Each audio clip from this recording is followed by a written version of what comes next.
আনন্দবাজার পত্রিকার বাংলা ১৪০৬ সালের ২৮ কার্তিক তারিখে প্রকাশিত বিশ্বজিৎ রায়ের একটি কলামে বলা হয়েছে, চুরি করে সাহিত্য রচনার মতো পতিতা সাহিত্যের উপর রবীন্দ্রনাথের মারাত্মক দক্ষতা ছিল। আরও সহজ করে বললে অশ্লীল সাহিত্যের উপর রবীন্দ্রনাথের পিএইচডি ডিগ্রি ছিল। সত্যি কথা বলতে ওই সময় বিশেষ কারণের কলকাতায় সিফিলিস রোগ খুব একটা কমন রোগ ছিল, তাই ১৯২৮ সালে অবতার পত্রিকায় রবীন্দ্রনাথের সিফিলিস রোগের বিষয়টি খুব একটা গুরুত্ব পায়নি। বলে রাখা ভালো, সিফিলিস হচ্ছে যৌন সংক্রান্ত একটি রোগ। সাধারণত বহু নারীতে আসক্ত পুরুষের ক্ষেত্রে এই রোগ হয়ে থাকে, যে কারণে ভারতের অনেকেই মনে করে থাকেন রবীন্দ্রনাথের নিত্য নৈমিত্য পতিতালয়ে যাওয়া আসার কারণেই সিফিলিস রোগ হয়েছিল।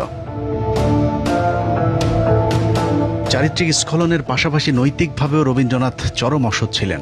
বিশেষ করে সাহিত্য চর্চার নামে রবীন্দ্রনাথ অন্যের লেখা নকল করার কাজে সময় ব্যয় করেছেন বেশি। রবীন্দ্রনাথের লেখা যেসব সাহিত্য বিখ্যাত হয়েছে তার বেশিরভাগ এরই মধ্যে নকল হিসেবে প্রমাণিত হয়েছে।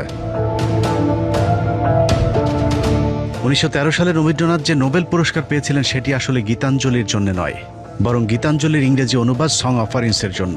মূল গীতাঞ্জলি প্রকাশিত হয় ১৯১০ সালের ৪ আগস্ট, যেখানে মোট কবিতার সংখ্যা ছিল ১৫৭টি। গীতাঞ্জলির ১৫৭টি কবিতা থেকে ৫০টি এবং অন্যান্য গ্রন্থ থেকে ৫০টি, সর্বমোট ১০৩টি কবিতার সমন্বয়ে ১৯১২ সালে প্রকাশিত হয় সং অফারিংস। অথচ দাবি করা হয়েছে রবীন্দ্রনাথ নাকি তার গীতাঞ্জলির জন্য নোবেল পুরস্কার পেয়েছেন, যা সর্বৈব মিথ্যা। প্রতারণার এখানেই শেষ না। রবীন্দ্রনাথের বাংলা যে কবিতাগুলো ইংরেজিতে অনুবাদ করা হয়েছিল সেটা রবীন্দ্রনাথ নিজে করেনি। সিএফ অ্যান্ড্রুজ নামে একজন ইংরেজি লেখক রবীন্দ্রনাথের কবিতাগুলো ট্রান্সলেশন করেছিলেন, কিন্তু রবীন্দ্রনাথ কখনোই সেটা স্বীকার করেনি। কৌশলে তিনি অ্যান্ড্রুজের নাম দিয়েছিলেন দীনবন্ধু, যাতে কেউ বুঝতে না পারে তিনি তার লেখাগুলো ইংরেজি করতে কোনো বিদেশির সহযোগিতা নিয়েছিলেন। সেটাও সমস্যা না।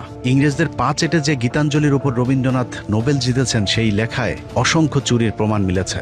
গীতাঞ্জলির ইংরেজি অনুবাদ সং অফারিংসের ভূমিকা লিখতে গিয়ে ইংলিশ কবি ইয়েটস লিখেছেন, A tradition where poetry and religion at the same thing has passed through the centuries, gathering from learned and unlearned metaphor and emotion, and carried back again to the multitude the thought of the scholar and of the noble. গীতাঞ্জলির ইংরেজি অনুবাদের ২৬ নম্বর কবিতা এবং ইংরেজি বাইবেলের song of সলোমনের দুটি শ্লোকের সাথে হুবহু মিল রয়েছে। এছাড়া সেন্ট ফ্রান্সিসের রচিত খ্রিস্টান ধর্মীয় গান ক্যান্টিকেল এবং ইংরেজি গীতাঞ্জলির ৮৬ নম্বর কবিতার সাদৃশ্যতা রয়েছে।